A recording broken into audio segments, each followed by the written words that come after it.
For hundreds of years, slavery had a vicious grip on Europe and the rest of the world. Some of the first freedom suits were court cases that took place in the British Isles that challenged the legality of slavery. A majority took place in Scotland between 1755 and 1769.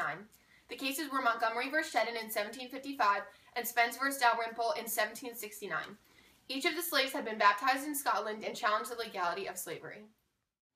In London during the time, African slaves were not bought or sold, but they were brought by their masters from other areas, and at the time England had no naturalization procedure. Together with the people from other nations, especially non-Christian, Africans were considered foreigners and were not able to be English subjects. The Somerset's case emancipated a slave in England in 1772, and this helped to launch the British movement to abolish slavery. James Somerset became a fugitive slave after escaping his master, Charles Stuart. Eventually, Somerset was found, captured, and imprisoned while on board a ship, and Stuart intended to send him to Jamaica to be resold into slavery. While in London, Somerset had been baptized. 3 godparents issued a writ of habeas corpus. As a result, Lord Mansfield, Chief Justice and Court of the King's Bench, had to judge whether Somerset's abduction was lawful or not under English common law. No legislation had ever been passed to establish slavery in England. After reading about Somerset's case, Joseph Knight, an enslaved African who had been purchased by his master, John Waterburn, in Jamaica and brought to Scotland, left him.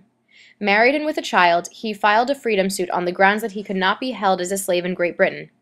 In the case of Knight v. Waterburn, 1778, Waterburn said Knight owed him perpetual servitude.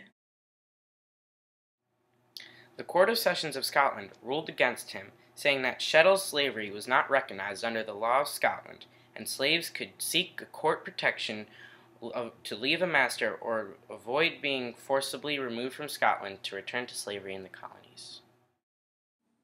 These court cases led to the start of the anti-slavery movement, which spread throughout the British Empire in 1783, followed by the formation of the Committee for the Abolition of Slave Trade, led by Wilberforce, which was the cause of abolition through the parliamentary campaign. These initial moves of Britain sparked something which spread throughout all of Europe. In 1792, France granted the people of color full citizenship. Later on, in 1794, revolutionary France abolished slavery under the leadership of Robespierre.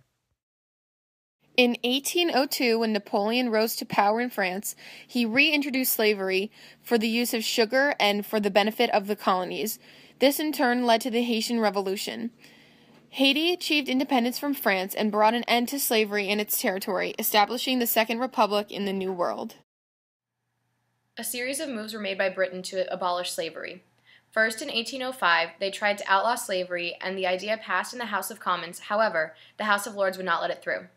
After a second attempt in 1807, the Abolition of Slave Trade Act was passed, stating that anyone found with a slave would be fined £120. This was followed by the Spanish decision to abolish slavery at home and in all colonies except Cuba, Puerto Rico, and Santo Domingo in 1811. In 1815, at the Congress of Vienna, 8 victorious powers declared their opposition to slavery. This decision influenced many countries to start acting against slavery. In 1817, Spain was paid 400,000 euros by England to cease trade to Cuba, Puerto Rico, and Santo Domingo. Later on, 2 treaties were made, one between Britain and Spain and the other between Britain and Portugal, to abolish slavery in 1818, as well as the French abolishing slave trade. The next few years became increasingly important in the movement towards abolition of slavery in Europe.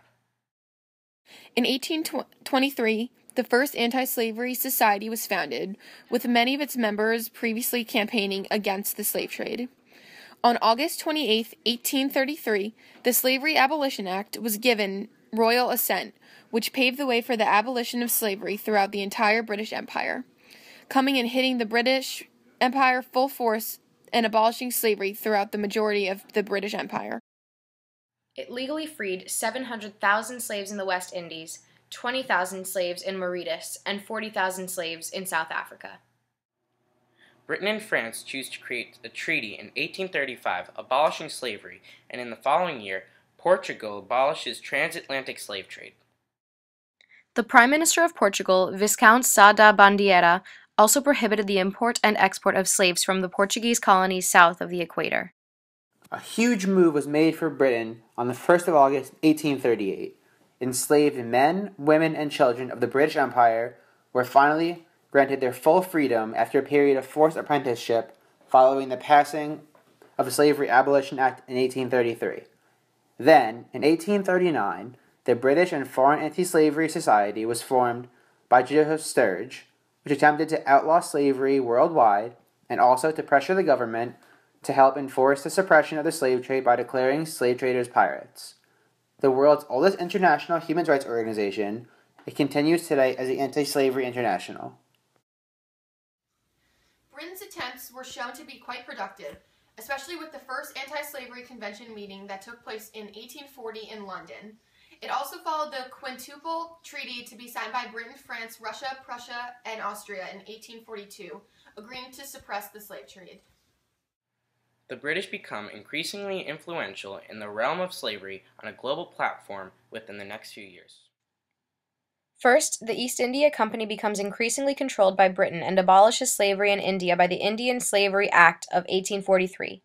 Later on, 36 British Royal Navy ships are assigned to the anti-slavery squadron, making it one of the largest fleets in the world. During the time, Britain also pressured the Ottoman Empire to abolish slave trade in Africa. After the British made huge strides to abolish slavery, the French tried to as well. In 1848, they abolished slavery in all of their colonies, including their new African colonies gained in the 1900s, and also abolished slavery in all their possessions by 1805. In 1848, however, they made a huge move towards being anti-slave by founding Gabon, which is a settlement for emancipated slaves. The African Slave Trade Act was made between Britain and the United States for the suppression of slave trade, and later on in 1869, King Louis I of Portugal signed a decree of the government chaired by Marquis Sá da Bandeira, abolishing slavery in all Portuguese territories. Accordingly, all slaves in the Portuguese colonies in Africa were set free, resulting in the total termination of slavery across the Portuguese Empire. Then, later on, Britain abolishes slavery in the Gold Coast, now Ghana, following its annexation in 1874. The conclusion lies in 1890 with the Brussels Conference Act. This act was a collection of anti-slavery measures meant to put an end to the slave trade on land and sea, especially in the Congo Basin, the Ottoman Empire, and the East African coast. These ideas that arose involving anti-slavery did not begin in the late 1700s, but rather much farther back in many different places. In the 1600s, English Quakers and evangelical religious groups condemned slavery, which by then applied to most Africans, as unchristian. In the 1700s, abolition was part of the message of the First Great Awakening of 13 colonies, and in the same period, rationalist thinkers of the Enlightenment criticized it for violating the rights of men.